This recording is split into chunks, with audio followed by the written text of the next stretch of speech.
بسم الله الرحمن الرحيم السلام عليكم ورحمة الله وبركاته magacayga waa cali xirsi waxaan rabaa halkan inaan ka soo gudbiyo fariin gaaban oo aan kula hadlahayo ummadda Soomaaliyeed gaar ahaan beelweynta Hawiye iyo dadka degan koonfurta Soomaaliya ka soo bilow gobolka Mudug Galmudug iyo Hirshabeelle iyo koonfur galbeed iyo Jubbaland iyo dhammaan koonfurta Soomaaliya oo dhan waxaan rabaa waxyaalo badan ayaa soo baxaya kadib dagaalkii ka dhacay aadan yabaal dadka waxaad moodaa in la kala miirmahayo oo ay jiraan dad badan oo ku farxaya guusha nimanka la yiraahdo argagixisada dhalanteedka ah ee raan dabagaalaha ah maxaa yeelay argagixisa sii joogi mayso dhulkan biidnillaah guushooduna guul ma ahan guul waxa ay maaragtay magaalo ay qabsadeen guul noqon mayso jab iyo dhimasho iyo dhaawacna ayaga ku badnaa laakiin waxaad moodaa dad badan oo siyaabo kala duwan u hadlaya markii aan arkay inay maaragtay ishag ay arintu ayba ama maaragtay ishag ayba nooc kala tahay oo sida aan u malaynayna aysan ahaynba marka waxaan leeyahay fariintan horta cadowga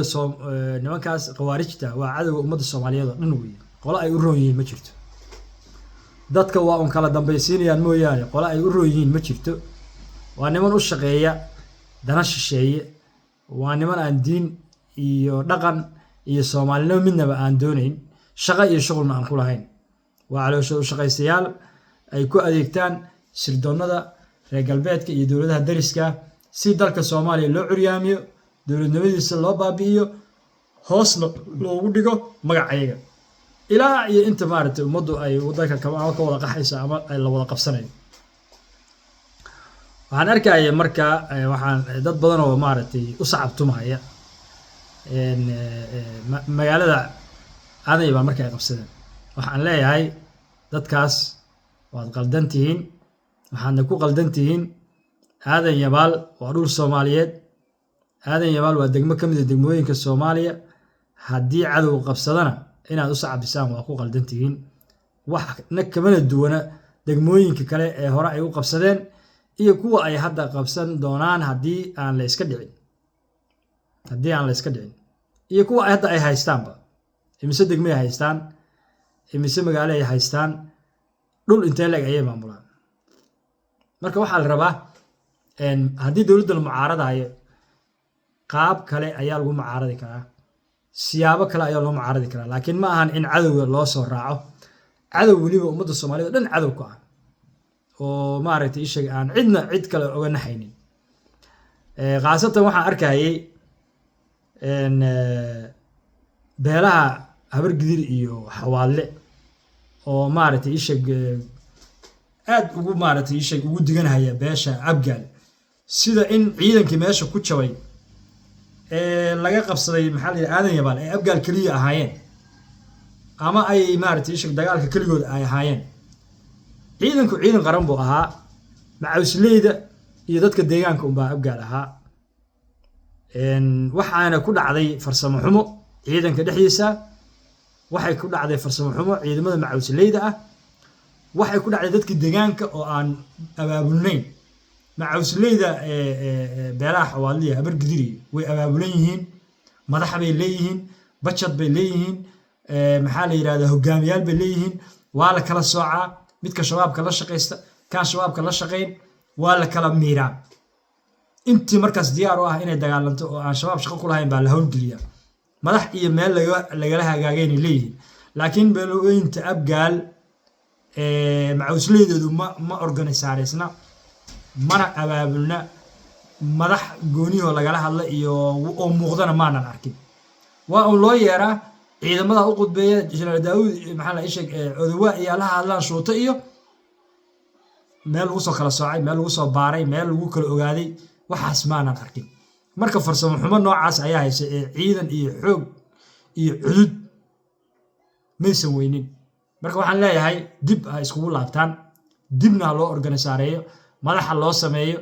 dad maaragtay maxaa la yiraahdaa lagala xiriiraha loo sameeyo hal kala miiro midka shabaabka la shaqeynaya midkaan la shaqeynin hal kala baro يعني هلا كلا برتو هلا كلا أوجادو ضد يقان كان شباب كان ربع كان لا شقية كان جاتوس كو يعني أنت لودرو هلا كلا صوعو wixii hawl gali kara ee raba inay hawl galaan oo diyaar hal hawl gali markaas ciidamada hala shaqeeyaan deegaanka waa muhiim macawisleydu waxay muhiim ugu tahay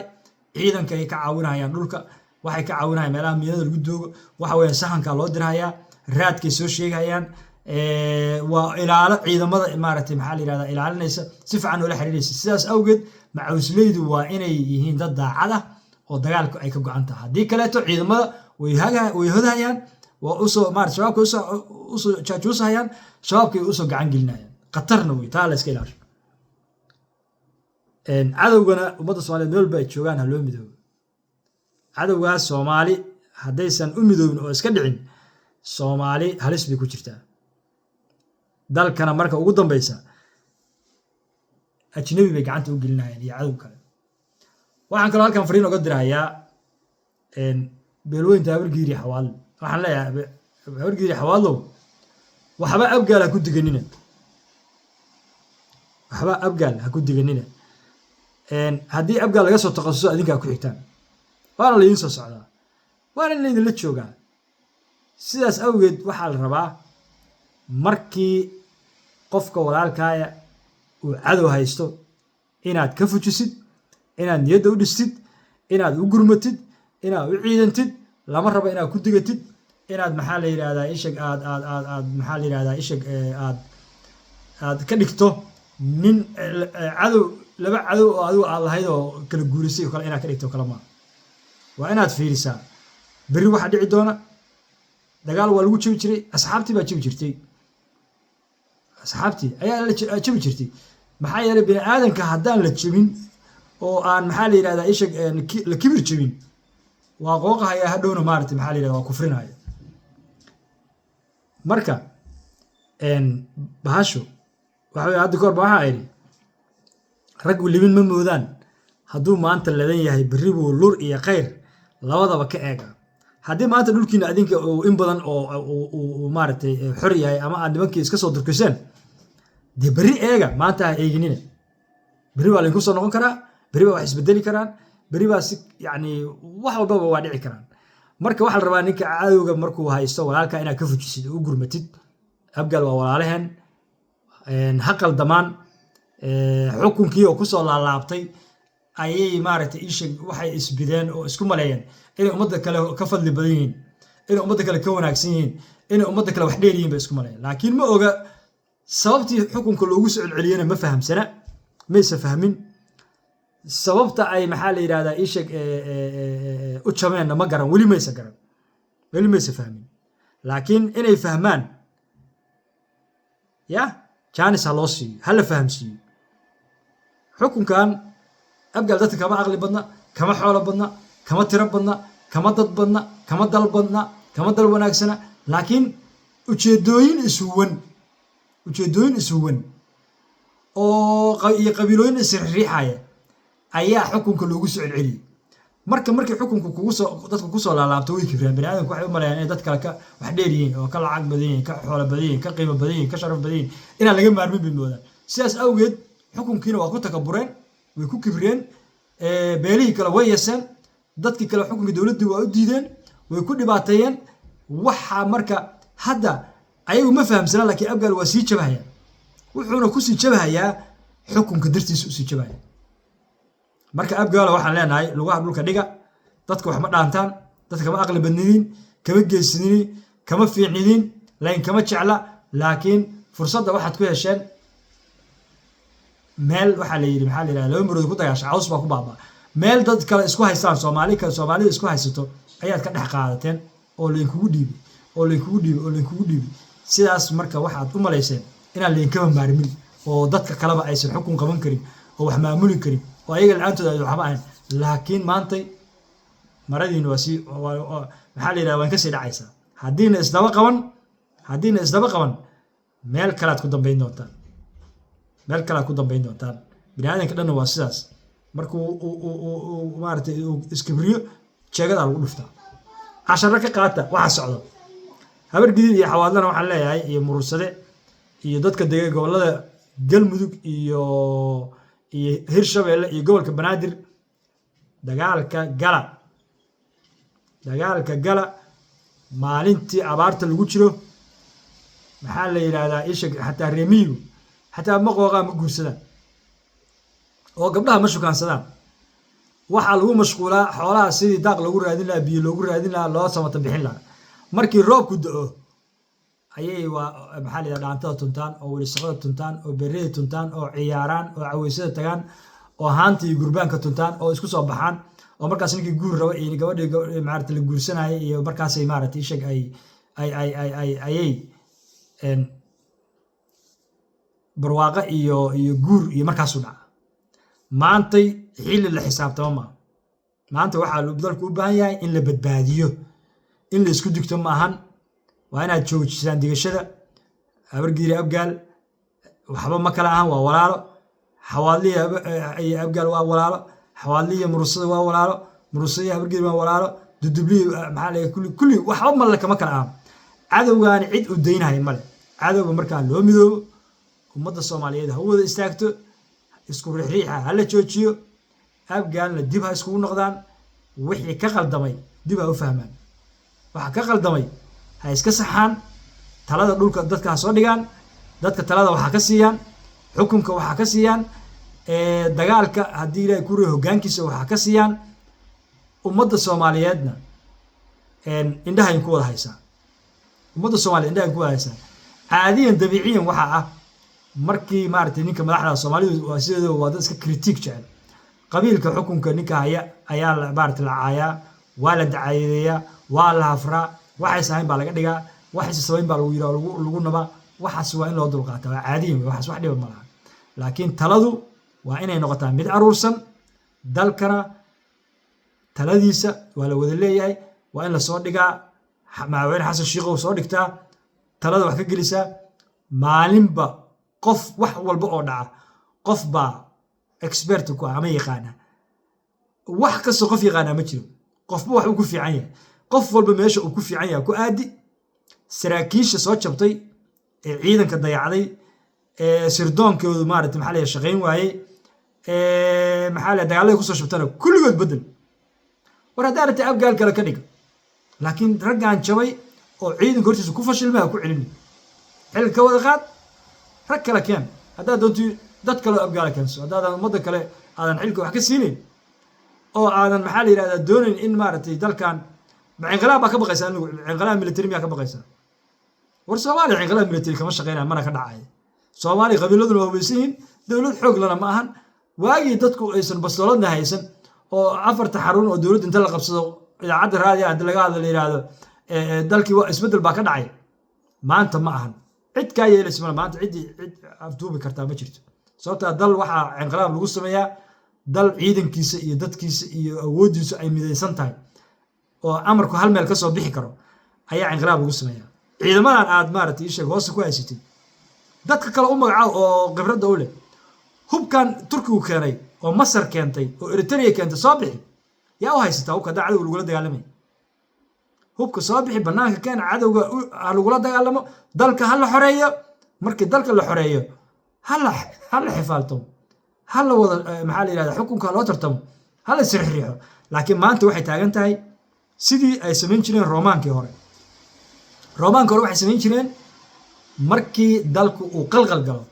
oo gobollada qaar ay amarka diidaan oo dagaalka la aadi waayo ninka boqorkaa wuxuu u yeeri jiray nimanka ciidamada generaalada ah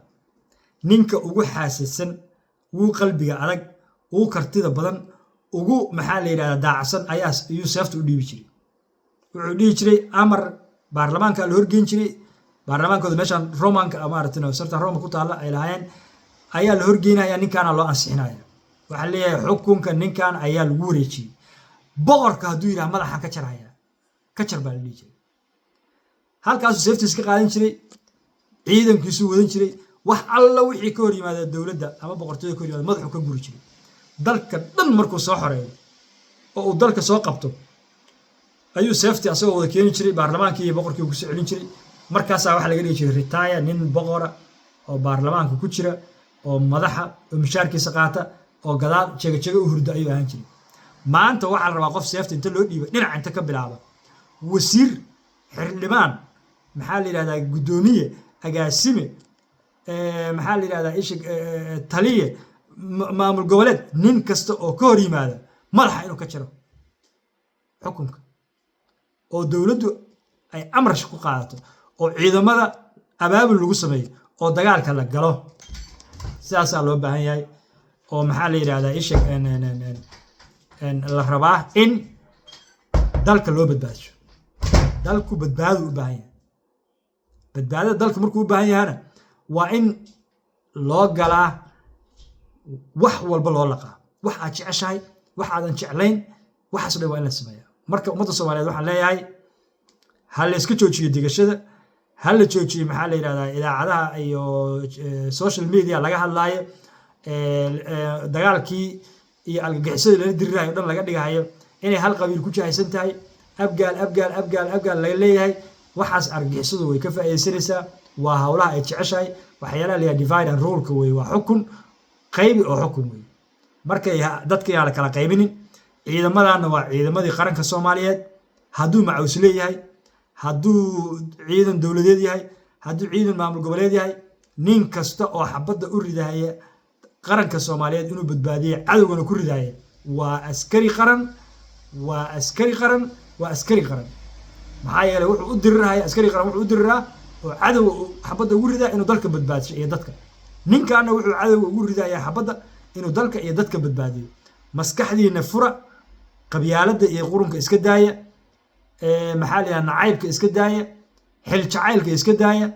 xilka haddii maanta laydinku wada safo xagee baa xukumaysaa xageesa ku xukumaysaa dadkii iyo dalkiiba cadow baa usoo socdo gacanta kusoo dhigaya maalinba degmo soo qabsanaya xukunku marbuu macno leeyahay marbuu macaan yahay xukunku wuxuu macaan yahay markii ay nabad jirto ayuu xukunku macaan yahay laakiin markii dagaal lagu jiro xukunku waa dhiig waa daadash dhiig daadanaya waa dil waa qax waa socod waa hawsha haddaa xukun rabtid wax ka gal ugu dambeyn waxaa leeyahay nimanka musharaxiinta ah ee xisbiyada samaysanaya nin walba wuxuu raba iskaga hadlaya iyo siyaasiyiinta waxaan leeyahay joojiya waxa wadaan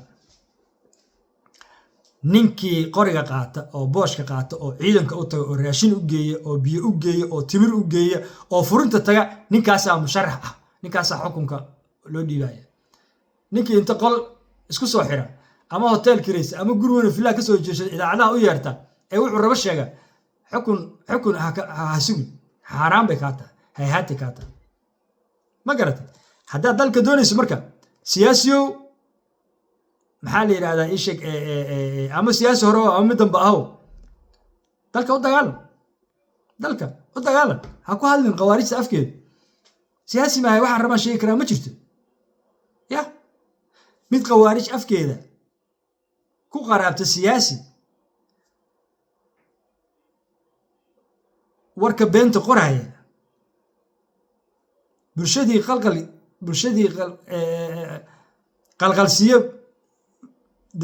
bulshadii qalqalsiiya haddii aan qamla siinin qol madow lagu tuurin qaran aynu ahaano qoraxdaa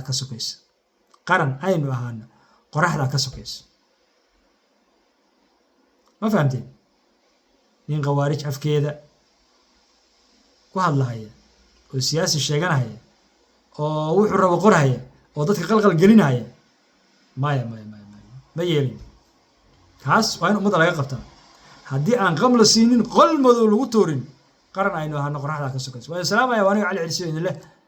ismaqal dambe oo xiise leh iyo arag dambe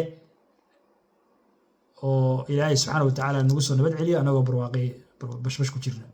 ummadda Soomaaliyeed ha guulaysato Soomaaliya ha guulaysato ciidanka qaranka Soomaaliyeed geesiyaasha ha guulaystaan cadowgooduna ha jabo cadowga ummadda Soomaaliyeedna Allah ha jabsho wassalaamu calaykum waraxmatullaahi wabarakaatuh